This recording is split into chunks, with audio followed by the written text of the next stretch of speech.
Hey, what is up, guys? I'm back, and today I'm recording a video centering on Spider-Man. Now, I am doing a series of a few videos I'm recording right now that you guys are going to see spread out throughout the week, focusing on many of the aspects of the character. Now, the first one I want to focus on is the whole Sony thing and what exactly the hell they're doing over there at Sony. Specifically, with the reaction we just got to Spider-Man in regards to him appearing in the Civil War trailer. So this might be a little bit of a longer video, and I have to talk about various aspects of how the hell everything comes to being, where it goes from here, and why I think what Sony's doing is complete nonsense and is going to actually hurt everything they're trying to undo from the Amazing Spider-Man 2. I don't have a theme song, so this is a placeholder. So this goes with you guys asking me various things, specifically, what the hell should Sony do with Venom? No one seems to want that movie. There's a very small minority in the comments on the internet, wherever you go to websites, big websites like IGN, people do not want the Venom movie. Now, let me stress this.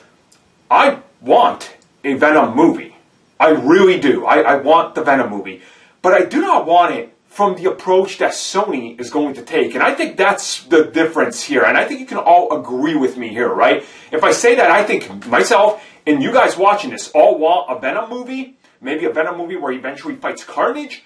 We all want that. Let's make that clear. We do not want a separate entity of Venom that exists outside the Marvel Cinematic Universe. Now, obviously, for us, we understand where they're coming from, right? If you guys didn't follow along, or maybe you're new to this, maybe you're new to this channel, you don't even know what the hell is happening with Spider-Man. Essentially, a lot of complex stuff happened, and the Spider-Man license got given to Marvel to share the character. Now, this is in Sony's best interest, because the interest after Amazing Spider-Man 1 was here, after 3, it was like here, right? And then Amazing Spider-Man 1, and then 2 came out. It was like free fall and no stopping it. And then the hack happened, and they had to save the franchise. Now, I believe how the Sony rights work, but with Spider-Man anyway, is they have to get a new movie out in theaters within 5 years. They have to start production within 3.5 years. So, the Amazing Spider-Man 2 comes out, they got to scramble. They got to get a new one out, right? We saw this with Wolverine Origins with Fox. That's why that movie happened. They had to keep the license. They just got to keep printing it. Fantastic Four is every 7 years. So, it's complex rights deals. So, they have to get a new movie out. Now, they're sharing this character with Marvel, and Marvel agreed with them is, okay, we're going to help you. We're going to put him in our movie. No one shares profit. You guys are going to do a movie. You can take 2 Marvel characters, put him in there.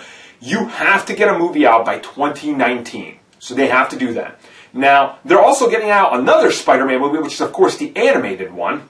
So, that's going to hang on to the license. But they want to capitalize on the rich universe of Spider-Man, which has some of the most notable characters in the Marvel Universe. Specifically, when you compare someone like, let's say, Venom in, let's say, 2002. Go back to that time and compare Venom to someone like Iron Man or Captain America. More people are going to know who the hell that character was than Iron Man because he was more prominent. He just came off a big 90s rush, There's a lot of love for Venom, and people want to see that character in the movies. The problem is, what it seems like they're doing, they're going to go, okay, Marvel, you're helping us with this. We're going to do our own Venom standalone movie, and it's going to be great. We don't want that. Because to introduce Venom, it's a symbiotic relationship with Spider-Man. The name is also a symbiote that binds with the host. But it's also a symbiotic relationship with Spider-Man because the Venom, the webs and everything come from it being bound with Peter Parker's Spider-Man. So, how do you do Venom without establishing the existence of Spider-Man? And if it's not connected to the MCU, you recast Spider-Man. Nobody wants that. And that's the problem we're running into. We finally have a Spider-Man that exists in the grander scheme of the Marvel Cinematic Universe. Something we've all dreamed about. I cried when I saw that. That's an emotional response that I had as an adult that you guys had, saying you were also in tears in the trailer. This is like the ultimate dream.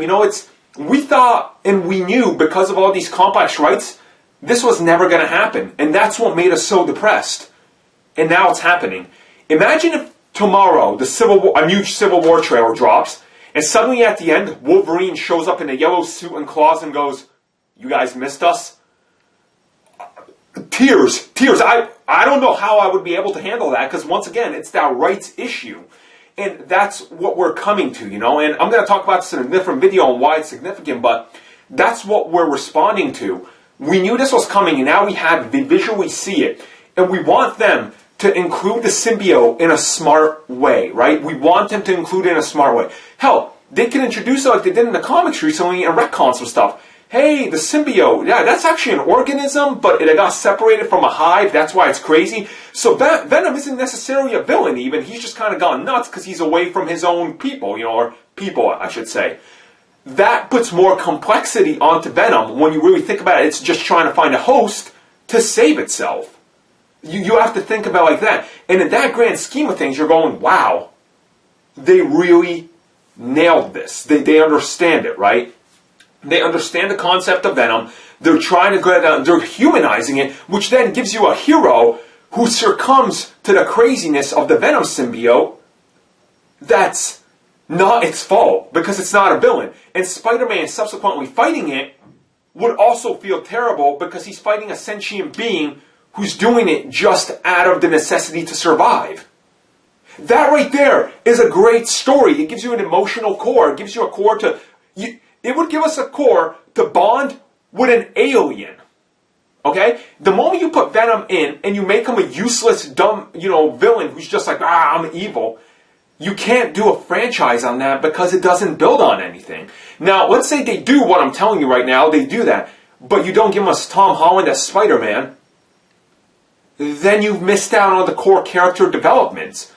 Because the whole point of Venom having such a vengeance for Spider-Man is that we see Eddie Brock succumb to all this, being overshadowed by Peter Parker taking all the pictures of Spider-Man and constantly getting put down and not getting the job done.